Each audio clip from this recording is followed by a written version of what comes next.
Hello, everyone, and welcome back to the Virtual Skilled Nursing News Staffing Summit. I'm Amy Stulik with Skilled Nursing News, and it's my pleasure to be moderating today's webinar, Evolving Workforce Dynamics and Potential Legislative Impact.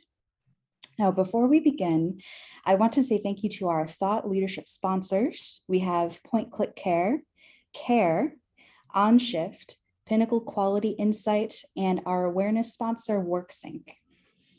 And a couple housekeeping notes as well. We welcome questions from the audience at any time, so please submit your questions via the Q&A function in Zoom. And if you miss any of the sessions this week, the recordings will be posted at the conclusion of the event and will be available for 30 days. So I'm very excited to be joined by a mix of data-driven companies and advocacy organizations for today's discussion.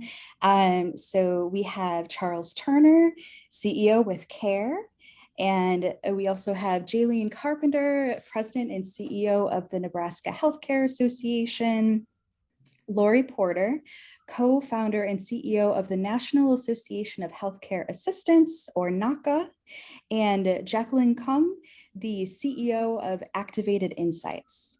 Now, Jacquelyn, we can start with you. So Activated Insights has discovered through extensive research that the skilled nursing industry is getting fewer applicants and lower trust scores than other industries. Now, can you elaborate on this research and your findings about how the workforce is evolving? Sure. Thank you so much, Amy. If we look at the next slide, let's first ground ourselves in terms of what data we're talking about. So as many people on this webinar know, Activated Insights runs the Great Place to Work program for senior care. And of course, that includes surveying a lot of SNF employees as well. So in this last 12 months, we surveyed over 500,000 residents, patients, and employees in senior care. So that's the data we're talking about. And in addition, Great Place to Work has surveyed over 100 million people worldwide in all sorts of industries. So that's also the data that we're going to be pulling from today. All right. So with that, let's go deeper into what Amy just said. If we go to the next slide, the root of this is that we have a problem. That's why we're here today, right?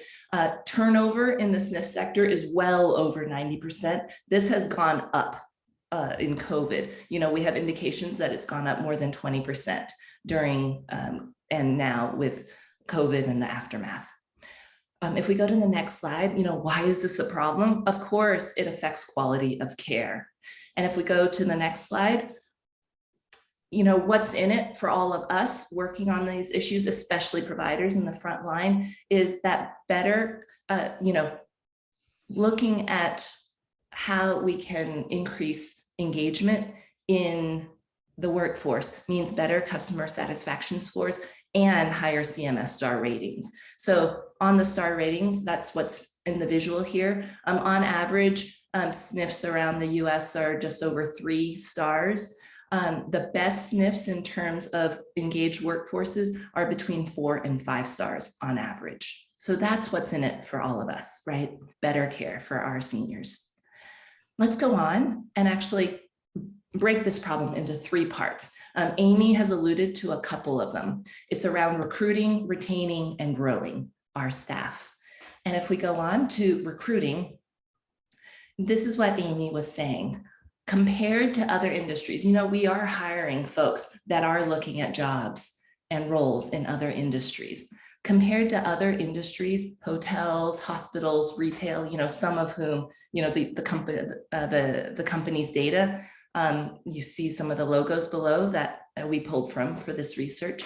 SNFs average, in the kind of 5 to 20 some range in terms of number of applicants per role.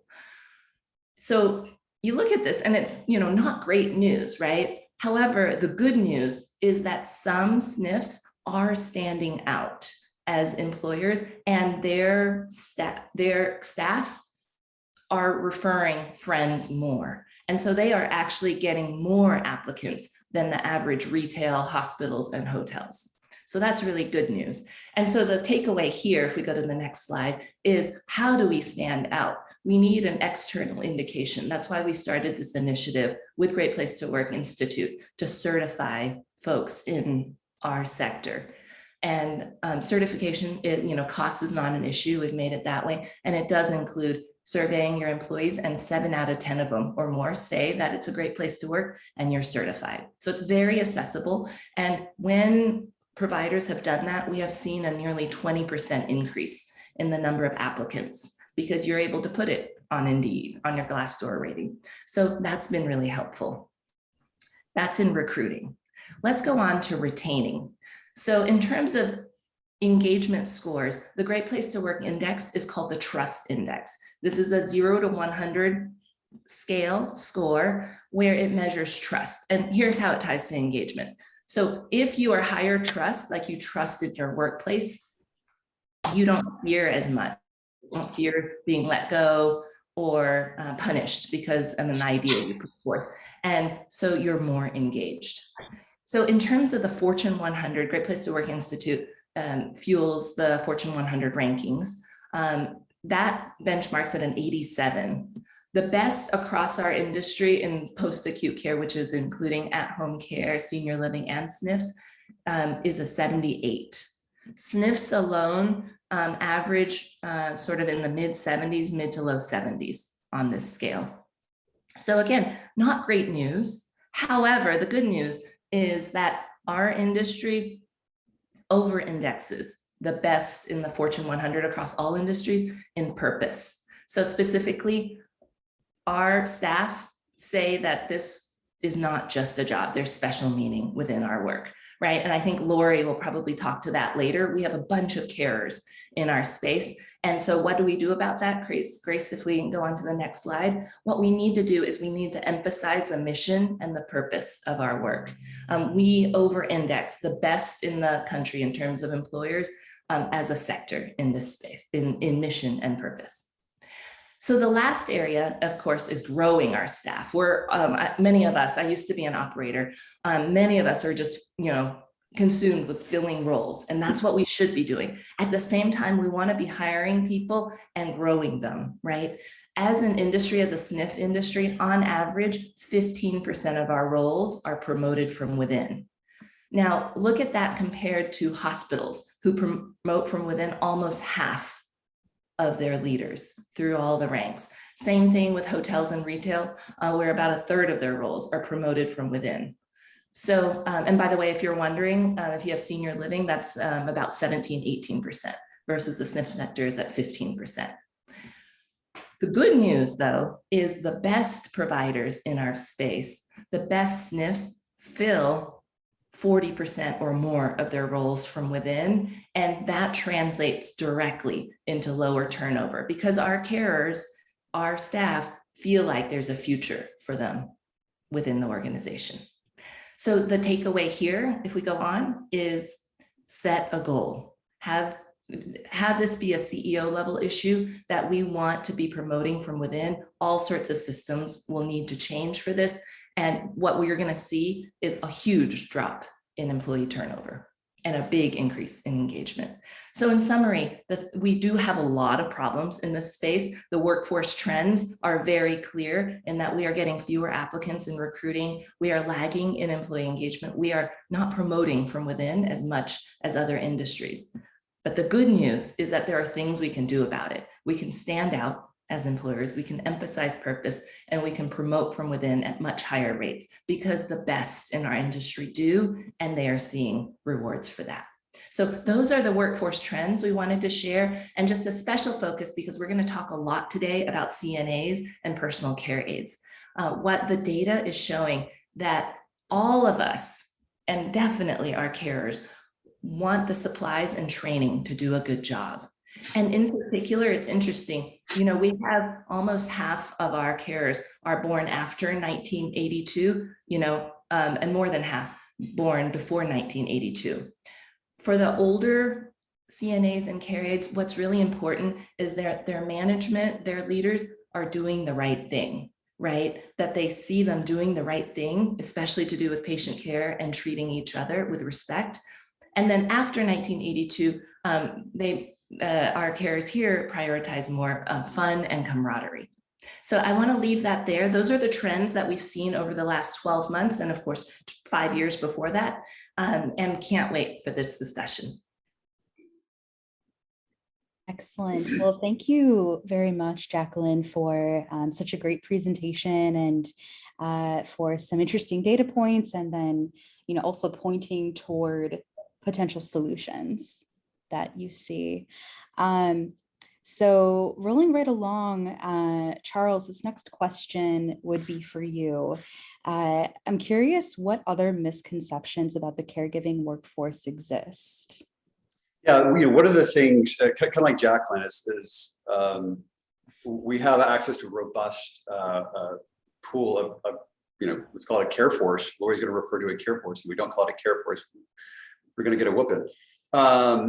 But we have, multiple tens of thousands of people that work on our platform that can help fill open shifts at a moment's notice, right? And because we have that platform, we can ask them questions. We have a rich call it database to do research and survey work. And so we've set out over the last couple of years to explore and exploit the misconceptions that between frontline caregivers and say their bosses, right? Either at the community level or at the corporate level, asking a series of questions, almost asking the same questions.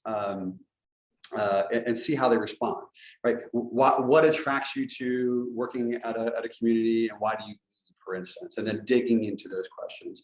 So, a lot of the things that we found, there's a lot of places where we generally agree, right? Things like, people want to come and go at your building because of pay, right? I don't think that's a big secret.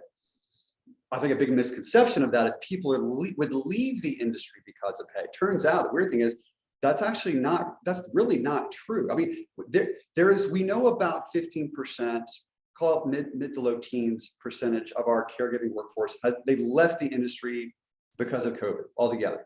That probably happened mostly early COVID, right? The stuff on vaccine mandates and things like that, while there's disagreement on how that should have been handled, we're not seeing evidence that's forcing people to leave the caregiving workforce, right? We may not like something, but they want to stay in that workforce. So yes, we have a labor shortage. We know that. To back up what Jacquelyn is saying, generally broad healthcare they're probably like six points or so below the mean of where they started in terms of filling open positions pre-pandemic. But if you take out sort of senior care, out of that, it's still, we're not doing as well as say our hospital brethren. And I think some of the things that she alludes to speaks to that. Other things that I think there's some misconceptions on are things like what the energy and emphasis we put around culture as a companies. We think that we're going to win this battle for that best caregiver if we have a better culture. That is true, but it's also not true, meaning that what we think, I'm an owner, operator, developer in my past. My concept of culture was a notion of, I want everybody to have kind of your classic definition of culture, right? Which is your classic, your common beliefs and processes and rituals. Turns out that's not actually culture to a frontline caregiver. A culture to a frontline caregiver, turns out it's much more one-on-one, like Jacquelyn alluded to it, like management integrity, but it really comes down to, are you respecting me as an individual and what I do and the quality that I provide and the love and care that I provide for a resident? Not, do I believe in your overall mission statement? Mission statements are fine, I'm not discounting that, but that's not going to drive, we're finding our evidence here, that's not driving that next kind of caregiver to come work for you. It's my relationship with the people around me and the people that I report to. Are you respecting me as an individual? So as we talk about culture, I think we need to reframe the conversation. We say culture, what does that mean? And when we talk about respect, people say, well, people leave because of respect. That is true, but we also have we have a misconception of what that means. I think as an operator, we're like, oh gosh, Lori's my caregiver. I need to praise her for doing a good job. They don't want to be praised for doing a good job. They want to be respected for their opinions and their knowledge of those residents, the knowledge of the processes and the hard work that they do and the love they provide the rest. They want to be treated as an equal, not to be condescended to and praised for doing a good job. So, as we're looking to build, I think this is a managerial issue where if we're spending a lot of time and energy and resources at a community level, a company level, I would be on how to get my frontline management to understand the wants and needs of caregivers and respect them as individuals, know their names, know them as individuals, know them as equal contributors to a team, not just a cog in a wheel. Mhm. Thank you for that, Charles. Lori wants to jump in on that one. Lori can't help herself. Go, Lori. Yeah, absolutely. I'm so Bring it. sorry, but first I have to say today is the first day of CNA week. Come on, let's give it up for all CNAs across this nation. They are brave and they are compassionate, and I love them, and I know you all do too. But as a former nursing home administrator, I'm going to tell you management is not the solution. Oh, I'm not going to hear that. Lori, we can't hear you. Yeah, you might want to turn up your volume a little. Well, she works on that. I'll you can try, Lori. You want to try? How about now? Okay. There you go. Oh, I'm back. Thank goodness. See, maybe I was cut on purpose. There we go. Amy, stop that now. Anyway, what I was going to say is this management can't fix this problem. As a former nursing home administrator, I was beat on all the time for the culture, for the turnover, for this, for that, but not given the resources to do it any better. I have a building to run, had a building to run. I did not have time to do the appropriate recruiting that was necessary to inspire a care force. So consequently, this is why our association came to be in 1995, because I couldn't do it. How in the world could I expect anyone else to do it? So we started this association to be able to do that.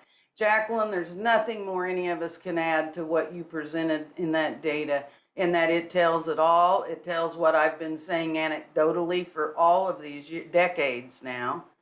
And we're still not making progress. I mean, yes, I shouldn't have said it that way. There is progress. But we're going to have to look for bigger and bolder solutions as a nation, not as a nursing home. Because this is bigger than any one nursing home or any one nursing home company. And so yes, there are things that we can do to make it better as employers. But again, I just want to state that this is a monster of an undertaking that is going to take a nation to solve. So can because I was interested, Lori, so I'm curious your opinion. When Charles talked about, and also Jacquelyn, we're not getting as many applicants, and we're seeing an out-migration larger than other industries. And what I wrote down was purpose and how much regulation is causing the problem.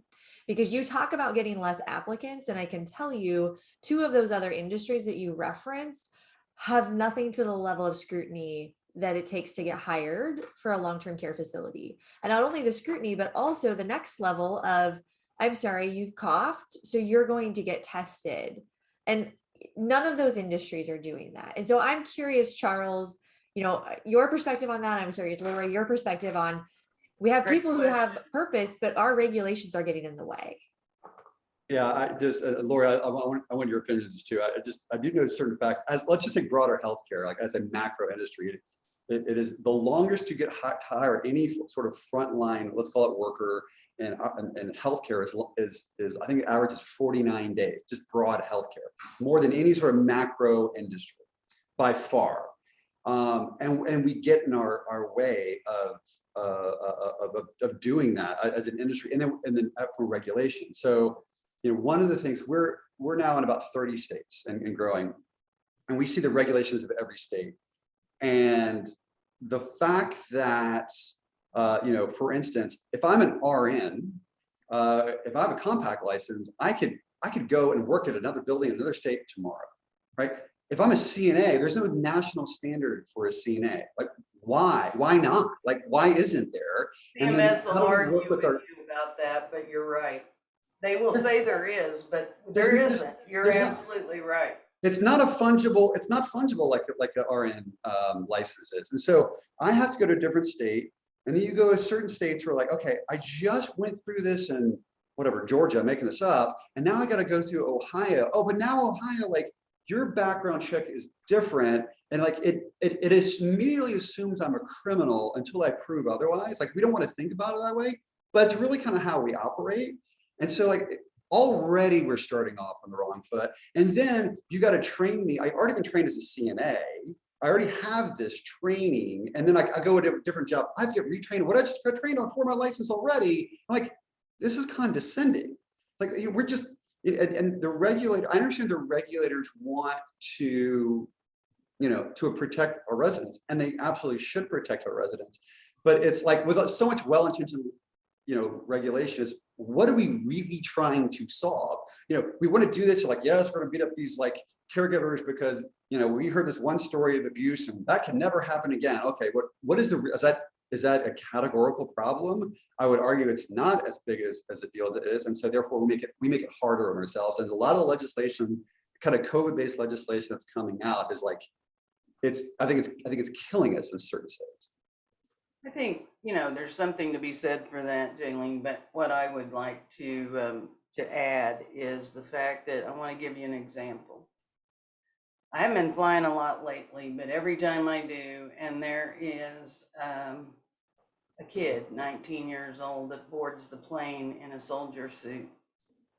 60-year-old people get out of first class and yield it to what could have been a thug 8 weeks ago, right? We now wear prison suits as healthcare people, pajamas, scrubs. We have lowered the standards so much that is why we are where we are. Boys sign up for rules. Regulations are important. They meant something to people, and they mean a lot to nurse aides. Management has a tendency to want to make it easier. CNAs want to be known as great people, and great people are only made in areas where the requirements are high. And so I'm not arguing the point, I'm just using that as a counter example of how healthcare once was highly respected because of regulatory things, and you were held to a higher standard than the average citizen. And so I would have a tendency, I've never tried to make it easier, because that's what you get what you pay for. That's a really good point, Lori. And thank you for kind of expounding on that a little bit more. So we'll stick with you, Lori, for this next question. I'm curious what other pathways exist for CNAs besides nursing school. Just kind of talk a little bit more about training. Sure, absolutely. Well, I'm going to have to make a slight apology for being the head of this association for 27 years and not having all these specialties already created. We have about 6 of 9. We're creating 9 specialties in a career lattice because CNAs want to grow where they're planted. Only 6% want to be nurses. 34% in our surveys want to be nursing home administrators, but there's no path for that. The only way I became a nursing home administrator from being a CNA is because a state inspector said to me one day, "You're a pretty sharp gal. What would you like to do when you grow up?" And I said, "Well, I think I'm grown up, but I'd like to be administrator. I just don't know how." And she said, "I know how."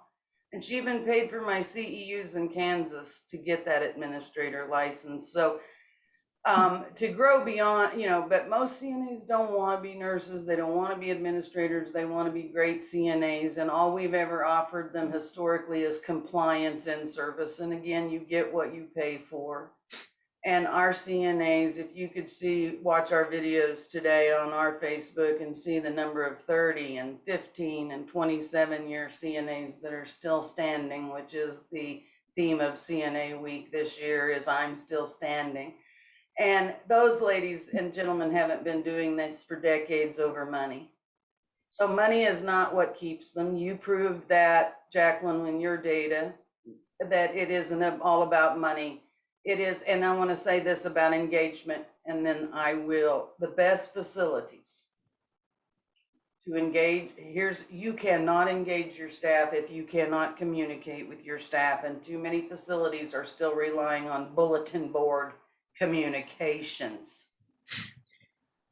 One of our sponsors today, and I didn't even realize they were sponsoring till Amy said so, On Shift. They have an amazing platform to create engagement for these nursing facilities who refuse to collect CNA email addresses. I can't imagine trying to operate a healthcare facility in today's world and not being able to press. So that engagement puts them in the communication node, which is the very most fundamental reason they feel disrespected, is they're not on a communication platform with everyone else to know what in the world is going on.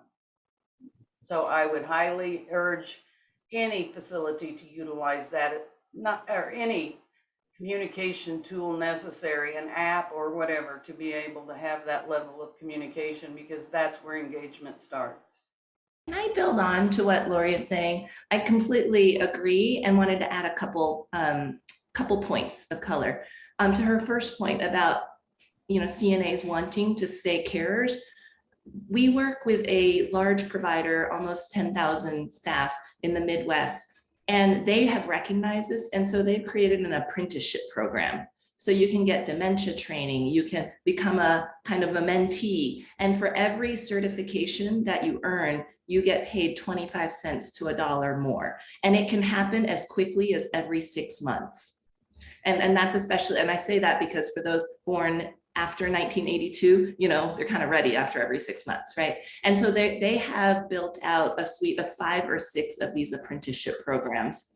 And through that, they're, enabling their carers to advance. They also have tuition reimbursement for AIT programs. So you can skip over the whole, registered nurse DON, because a lot of CNAs do not want to be a registered nurse or DON, like do you, right? Sorry if you are. And the second point I want to just double underscore of what Lori has mentioned is the communication. And I would actually push us to go further than email addresses to text messaging. And so some of the best SNFs that we're working with are on applications like Lori mentioned with text messages. A couple others I'll throw out there. There's one called Ready app. And then there are some other ones where it's through text messaging, and the number of read text messages and communication back is between 40 and 70% of the people who receive them. And that's much higher than email, which is usually in like the 10 to 20% range. And then Jalene, as our other association representative, I kind of wanted to get your thoughts as well on, other pathways that exist for CNAs specific to Nebraska. Yeah. And I would say across the country, I would love Laura's opinion on this based on what you just said about higher standards, but the temporary nurse aid program and the ability to get workforce and to drive that workforce to facilities quickly was exponentially successful from an operator's perspective. And our members are saying that that's what we need more of. We need to find ways to not burden somebody, but to get them in and get them hands-on training. And so I'm with your earlier point, and I'll answer it later, but I'm curious, Lori, like how does that play into kind of that higher standard? Because that is something that we hear frequently is like, we need to get people in the door and we need to make it easier to get them in the door. Well, I think given the, if everything stays the same, right? If we don't see any change and everybody tries to go backwards rather than forwards, and break all the rules and the new way of doing so. The TNA program was very successful. I would be, I think there's a big challenge in getting them certified though.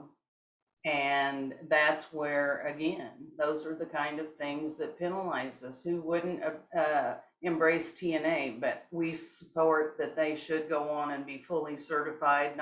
It's called skilled nursing for a reason. Mm-hmm. You have to have skills. And, skills have to be trained. And so therefore, I'm all for the training, but I love the TNA program is really no different than the NA program we've had for decades. And that is hire people uncertified and you have 4 months to get them through a certification program. So I'm all for it. Yeah. And then, sorry, I'll say in Nebraska specifically, we have a unique association in that we have a post-secondary college. And so we actually, our members are able to be testing sites. And so we've been one of the largest facilitators of getting CNAs tested through our college itself. And so something from the Nebraska perspective that was definitely there. So I think from the other side of when you think about this whole picture, and there's what's interesting, I also found, Jacquelyn, from your data, when I looked at those other three that you compared us to, retail, hotels, and hospital, their revenue stream is far different. And so I'm curious from Lori and Jacquelyn, your guys' perspective on, it is very difficult to infuse dollars in investments into skilled nursing when you are hinged at the state level very much so. So I'm curious, Jacquelyn or Lori, your perspective on that, because that's what I hear from members. Lori, do you want to go first? Well, I don't think reimbursement has ever been enough to pay for quality. And how can you be regulated to meet quality if, a former leader in long-term care, Chip Rodman, always said the regulator, it's a Cadillac regulatory system on a you-go budget.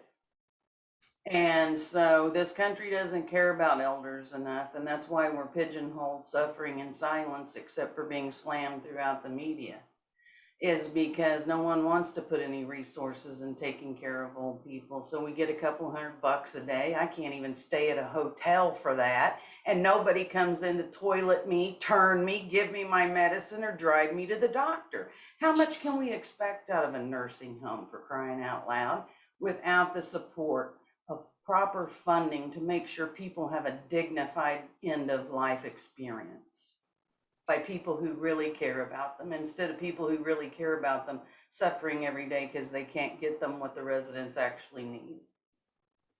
Yeah, I'd like to add on that in terms of looking at one of the three other sectors that you mentioned, Jalene.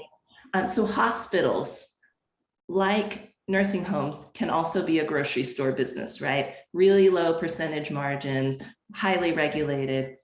If you look at the hospitals that have really differentiated in terms of their strategy and their, business metrics, they have specialized. They, have affiliated with or aligned with primary care to send referrals to specialists. Oncology, cardiology, NICU babies are amazing for them.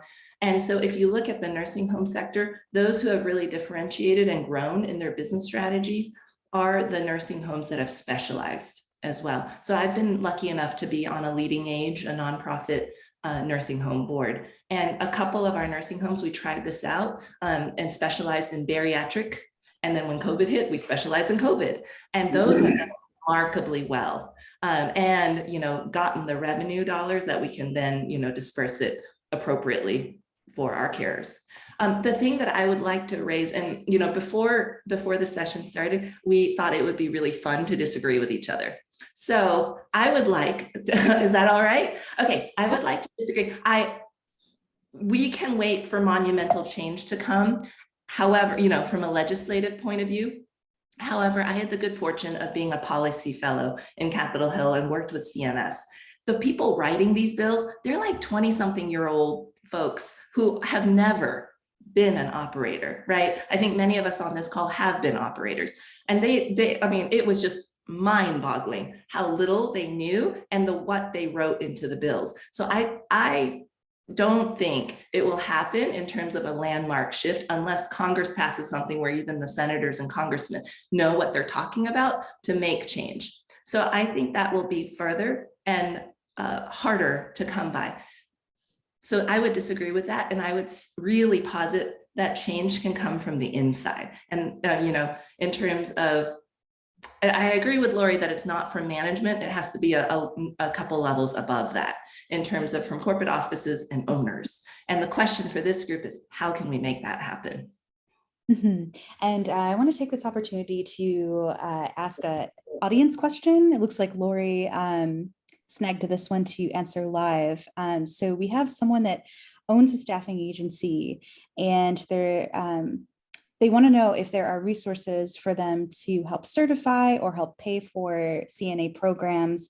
They are in Florida, and that's more or less that. So I didn't know how that Q&A worked. I thought I could type in an answer, but anyway, my bad. But yes, we have just launched in January the National Institute of CNA Excellence, and it is an online platform, and I believe we'll be applying in Florida next month. We're applying in Ohio, because that's the other thing. And I'm not holding my breath for change. Yes, everyone has to go ahead and do the best they can. I'm just hoping no one chooses to go backward and try to repeat the same things that didn't work before. But anyhow, yes, I think we'll be in 13 states, hopefully by the end of the year. And CNAs want to learn online now. I get it. I'm old school. I used to love to be in the classroom. I thought nothing. But if you want to solve this problem on scale instead of one sniff at a time, which the residents frankly can't afford it. They can't afford to wait another day for policymakers or providers. We have to act now. So now I forgot. Oh, so we need to be able to scale 150, 200,000 CNAs a year in this nation to meet the demand and what the residents' needs are. I'm gonna build off of Jacqueline's initial comment, because I find it interesting that we have a staffing agency asking a question, and so I might tip this off to Charles a little bit here, but they have an extremely negative connotation, and there are several states that have passed legislation in attempts to either cap payment or further regulate those staffing agencies. And I'm curious, how can they be beneficial, Charles, or how do we, as an industry, because I will tell you, when you ask from a legislative perspective, I get that request daily to regulate staffing agencies. Right. Yeah, and it's funny. So that's the beautiful thing about CARE, right? Is we're not a staffing agency, so we define ourselves as more of a digital labor marketplace, which is a concept that a lot of states are starting to understand, like some more than others, right? Like Nebraska's pretty good, like Colorado's really good, but then there's some that are not. That they want to define as a staffing agency. The reason I think there is so much animosity towards staffing agencies is, if you look at pre-pandemic, there are like something like 5,300 frontline, let's call it caregiver nursing staffing agencies nationwide. That number is, I have no idea what that number is, but I think it's a fair assumption to say that number has ballooned. Where people are like, oh my gosh, there's a shortage. Let's try to corner the market and figure out. People's like, there's price gouging. Well, I think on the margins there probably is some price gouging going on. It starts to become an inefficient way of managing things, and the reason is like our hypothesis is like, why do we need a middleman to find a qualified caregiver to work for a place where they want to work? Like, why do we have to have that anymore? It's 2022. I mean, Uber did it with drivers, and DoorDash did it with food, and like, why do we have to do this anymore? And so why don't we just allow companies to say, hey, I have an open shift. Like, here's what I'm willing to pay. Like, you set your own pay rates, not a pricing agency like setting the pay rates. Like, let's just let the caregivers and the communities find each other and figure out what the right price is for that market versus this artificial construct. And then, of course, the other problem, of course, you have is people coming in that you don't know. You have no control. If you're an operator, you have no control of who's coming in.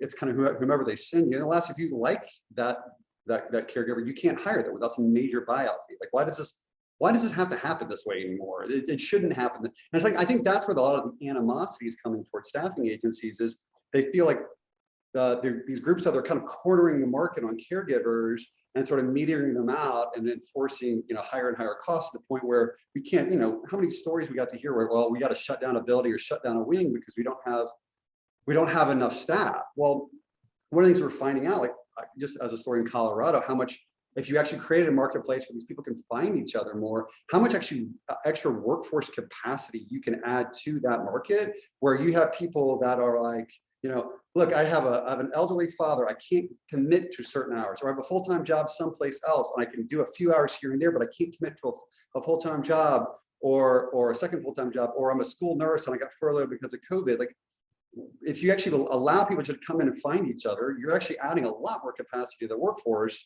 than what was already there. And we're starting to see this in a lot of markets where, the number of people coming in, either coming back into or coming into the caregiving workforce is starting to increase because they get access to work the way they want to work, that flexibility. And we're trying to regulators are trying to regulate an antiquated way of looking at work. Like, the world's changed, right? The gig economy is here to one form. People want flexibility, they want quick pay. We have to accept that. And as we're trying to regulate things to fit in that narrative, we're doing a disservice. We may be helping our operators in the short run, but if I'm a frontline worker, so I've got to work in either a facility or a staffing agency. I want to do neither of those. But if our regulations say that's it, then we've lost a lot of the workforce that could actually work in our communities.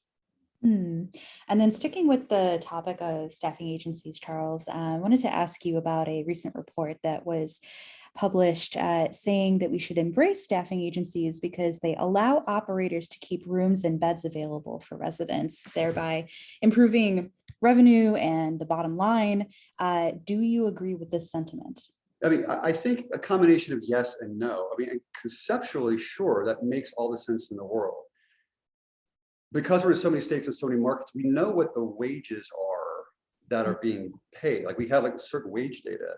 At some point, not because caregivers aren't getting what they deserve, it's because the prices that are being charged, right? Not the caregivers still, the margins of these things are so large that at some point, like, it is better for me to shut down a wing or shut down a building. Because okay, I can bring in residents because I have workforce, but you start running the numbers down in a lot of these markets, it makes, to Lori's point, you mean whatever, a couple $100 a day, the numbers stop. They just stop working. So I think staffing agencies help to a point, and they help, especially pre-COVID, at a certain wage level. But if your reimbursement is capped and your labor costs are just going up, there's an inflection point where, like, maybe the short term it helps just manage risk. I'm willing to lose money to keep my building open, but over time, it's just the numbers don't work that way in a lot of these markets. Mm-hmm.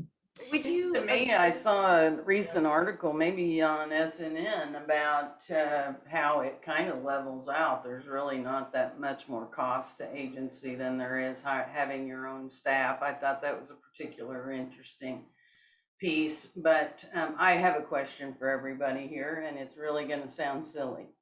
But I think most of you know HSC, or Healthcare Services Corporation, that does thousands of facilities, dietary, housekeeping, and laundry departments.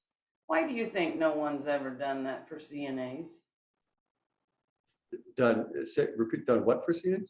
Well, it's managed services, basically. Oh, managed services. Why haven't companies outsourced the CNA department? Lori, is this a trick question? Do you have an answer? No, it isn't. It's one I think would be an absolutely fabulous. Let somebody else take care of nursing assistants. They're high maintenance. They need a lot of things, and it doesn't have to be an agency, but there sure should be somebody that specializes in recruitment, certification, and job placement specifically for long-term care. It's funny. I'll take that from an anecdotal perspective. I put my owner operator hat on, right? And I come from more the AL world, the skilled world. But I remember, we would always get with, our executive director, we would explore outsourcing our food and hospitality, just like you said, right? We would explore this, and let's make the assumption the cost benefit just makes sense, right? We would get pushback from that, because the ED would say, I don't want to lose control of that kitchen. I can't control quality. I'm like, well, how much are you controlling right now if you have all this cook turnover, wait staff turnover, and you're having to flip burgers or eggs every morning because the cook didn't come in, right? But it's just this notion of control. Now you take that notion and you magnify it to what you're ostensibly supposed to be really good at, and that is the care side of the business, I think there's probably an emotional pushback. It's like, well, we're the care business. That's what we have to do. And you know, I think it's an interesting question. Like if you had a caregiving organization, like that's what they do, and they're really good at it, just like, you know, Compass or Sodexo's or whatever are really good at the food service. Like, why wouldn't you that just be another service, have one manage it? It's an interesting question. I don't know the answer to that, but it's an interesting question. Well, let's assume what Charles is saying is what operators would say, right? That it's a control and they want control of their care portion. So assuming that's true, I wanted to put forth a new model. We work with an operator out of Utah. They have a CCRC, and you know, for anyone who's been a CCRC operator, it's the sniff side that no one wants to operate, right, within a CCRC, sorry.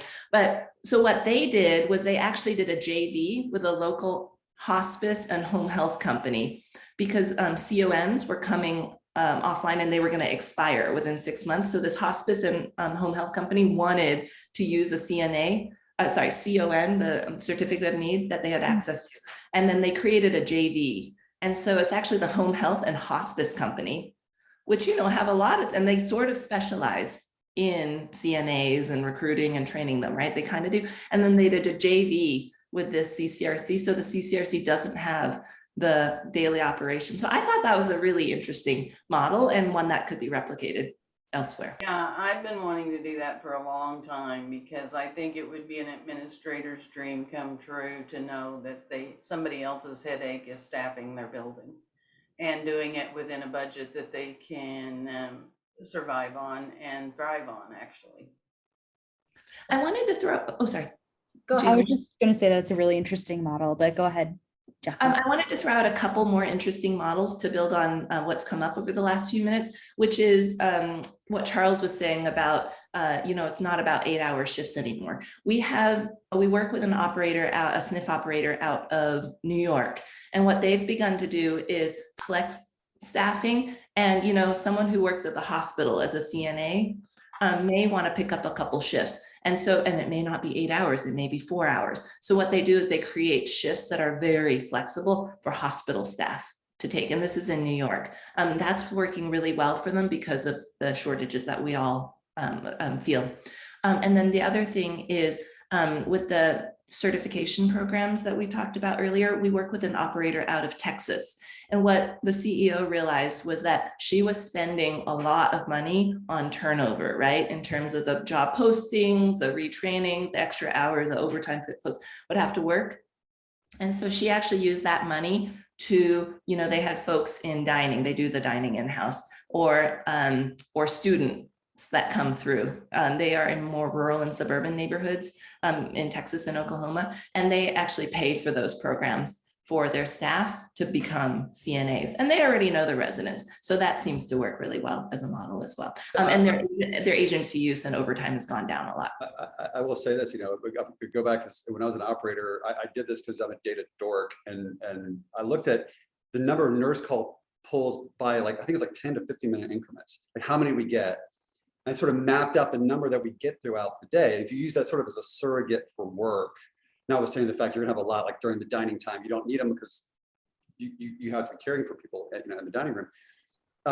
You found these interesting spikes that were not always apparent. So I go to our VP of Health and Wellness, I'm like, why are we doing staffing 6 to 2, 2 to 10, 10 to 6? She says, well, that's because that's when the residents wake up and go to sleep. We're like, right? I was like, when they wake up, or is that when we put them to sleep? I said, well, that's also that's just sort of industry standard. So we know how to recruit people so they know what shift they're going to be on. I was like, but if you actually took, you know, you have some weird spikes where we don't have enough people, and you have these troughs where you have too many people, and you sort of breaking your shifts up, you know, it's like maybe some of them 4-hour chunks.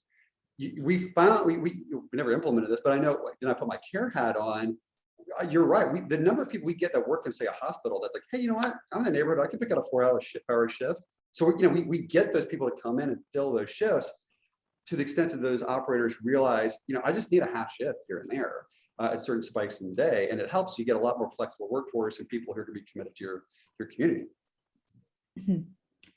Really, really good points. And I think I got a couple story leads as well. So excellent. So Laura, I want to swing things back to you. I'm curious what operators get right and wrong when it comes to attracting and retaining talent. Well, obviously the right way is to spend the amount of time necessary to provide a proper interview. There is some data that floats around that says the average nurse aide interview lasts less than 10 minutes and is interrupted 3 times on average by a knock on the door, a page overhead, or a ringing telephone. So the things we're getting wrong is not paying attention and making this a special opportunity and talking about what drives us. The years I was a CNA and held other positions, I never worked for an administrator that ever once. I know Charles mentioned something about mission. I never worked for a leader that ever shared their own personal professional vision. How can I follow someone if I don't know where they want to lead me?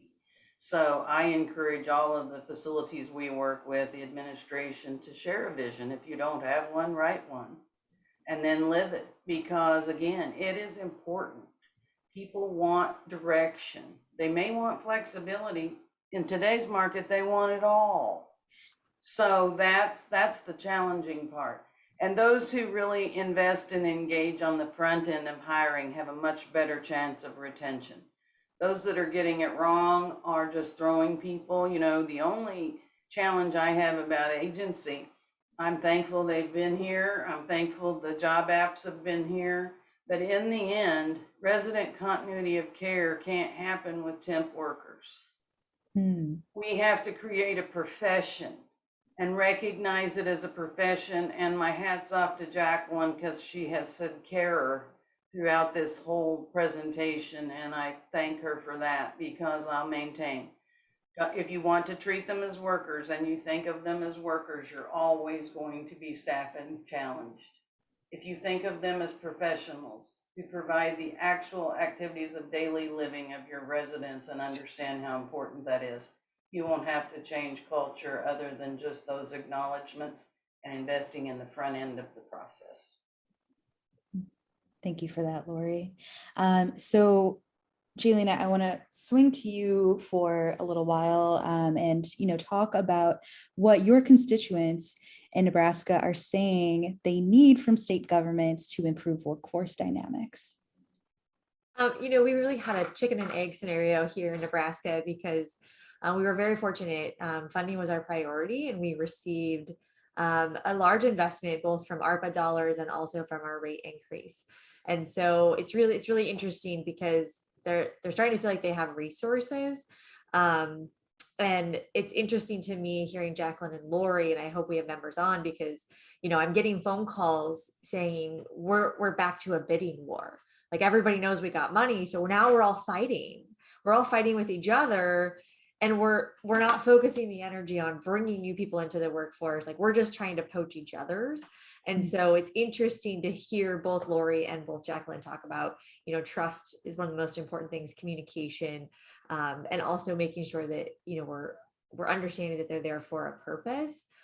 So I think that's very interesting. So funding was our big focus. And so it's interesting now, as we shift the conversation, I'll go back to staffing agencies have continued to be a priority. And then the other one, I will tell you, in Nebraska, we are very much middle of the country. And so we're seeing struggles from what I'm hearing from a recruitment perspective of, there isn't a mask to be found in our state in any employment setting. And we're the only industry, and the hospitals to an extent, but we're the only industry with such scrutiny for our team members. And we're losing workforce because of that. And, what are we doing to create an environment that people want to come work in when you can literally work anywhere else? And I get that people work here because of mission and purpose, but they get tired of being put down. And I think, Laura, you hit the nail on the head of communication. They probably don't understand why. Why are you testing me? Why is it I can go anywhere in any business and not see this besides the one I work in? And then as a follow-up to that, and I think you kind of touched on this a little bit, Jalene, but I'm curious what initiatives you're optimistic about, and which may be harder to implement in the state? So there's a few federal initiatives that I think are very exciting from an operator workforce perspective. There is a staffing transparency legislation out there, which I think would just provide just sort of that transparent workforce, which is a lot of what Charles's model is at CARE. But then there's also some initiatives around immigration. I know we haven't touched on that. We've talked about recruitment or retention and keeping who we have. But we really see immigration as something that could be a beneficial tool for us to get workforce in. There's also interesting legislation from the VA perspective and looking at doing some pilot programs where you'd have VA benefits in assisted living and access to care. And so we have a very rural state. So those are some things that are pretty exciting to me, that have good potential. So I'm curious Lori's perspective on the immigration front, or Jacqueline's, like, how much do you think that can impact workforce? Sorry, I know right upon time. I'm always pro immigration, but I'm also pro communication. So if you can't communicate with the resident and you're the closest member to them of the care team, that creates some issues. But outside of that, I'm all for it. Very supportive. Yeah, well, I'm very supportive of immigration as well, especially when done right. Yes. So, you know, when you bring someone over, you got to give them a stipend, you know, in terms of, and help them get a place to stay, and help them get on their feet. In addition, it seems to work really well with operators who bring folks over in cohorts, so that there's camaraderie for instance, from the Philippines, bring a cohort of folks to come work in a building, and, you know, they can get apartments together, but, you know, have some stipend and some resources. And then they feel cared for and will be the carers you want. When it's not done right, it doesn't work really well, and could lead to other, you know, bad things happening. The two things that, what's that? I said we've seen both. Yes. Yes. So the two things I think we haven't talked about, I'm so glad you're raising this, Jalene. Immigration is one, as we're talking about now. And the other thing is endemic racism. That so there's systemic racism in the way that our CNAs and care staff are being treated by predominantly, well, in a private pay Medicare population, more white population, with cognitive and executive executive function gone. That's another, you know, in terms of feeling respected, that we haven't talked about. And it is something that the best operators are addressing. You know, at what point do you ask a resident or a patient to leave? Thank you for bringing up those two topics, and for talking about immigration a little bit as well. I know that it didn't pop up that much. So we have a couple minutes left. Maybe we can do like a quick rapid fire questionnaire to close this out. So, you know, I'm curious if there is room for hope, you know, if you are optimistic or pessimistic that we can reach greater harmony and attract quality caregivers to our industry. Lori, we can start with you. I'm hopeful, very hopeful, but we have to have a national message regardless. I mean, we have to get out why nursing homes are a secret. We've had decades and decades of bad publicity. If you, Rockefeller Center, I don't know how they get the bad news. It just arrives there. But if they wanted a good news nursing home story, they'd have to go out and do some real investigative reporting, because we don't brag on ourselves nearly enough. And I think we've got to lift our own industry up and raise it up and show what greatness.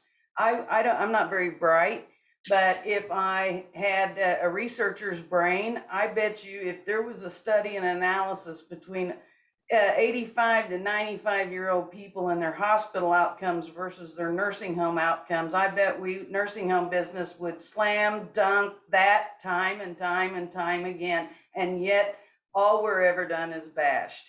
And that affects everybody. How can you go in as an administrator with a big smile on your face when you are just as down and out as the people you're trying to lead? So we need a national movement, whether it's PSAs or whatever, to get the word out that we have a nation, elders in needs, and I believe this country will still respond to a message like that. We're proving it in Texas.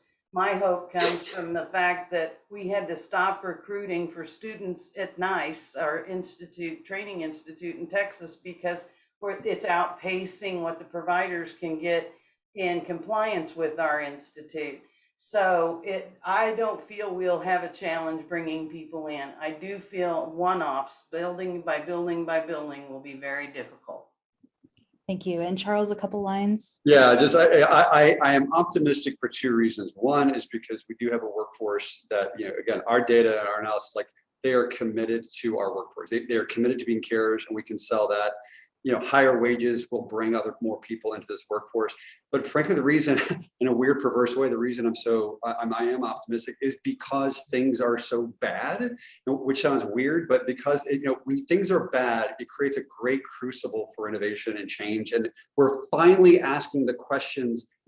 I think this population was ignored for so long, and now we're like, oh, as Lori always said, they're the backbone out of our industry, but we just say that in platitudes and don't do anything about it. Now we're having to ask questions to do things about that. That creates a lot of opportunity. And now the question is, are we going to execute on that from a culture standpoint, from a operator standpoint, and from a regulatory standpoint? That's what I'm concerned about. And Jalene?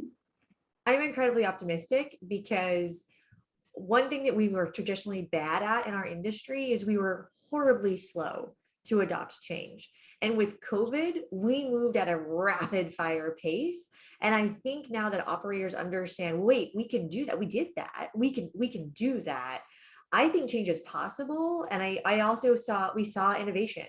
CARE, I believe you came right around the pandemic. And, there's opportunity in our space for innovation, but for also, I think operators have the understanding now, like, wait a minute, we can institute change quickly because we had to do it. And Jacquelyn? Sure, I'll end with a disagreement. I guess I'm pessimistic and then I'm optimistic. So pessimistic in that we are seeing the trend of nursing home beds, declining still and at a faster pace. We're going to see the worst leave and the best leave. So pessimistic because of that. That said, I am optimistic and want to leave this on a happy note because of the technology that is underway. We've talked about some of the communication tools that are underway that Lori has talked about. Charles and the CARE team has come along. Safely You is a technology that in the nonprofit nursing home where I'm a board member has been transformative in terms of how our carers can care better and less of the kind of mundane things.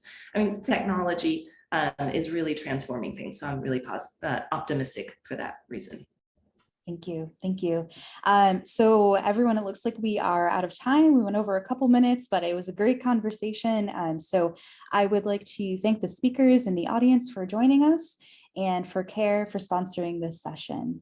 Thank you so much. Thanks, guys. Thank you.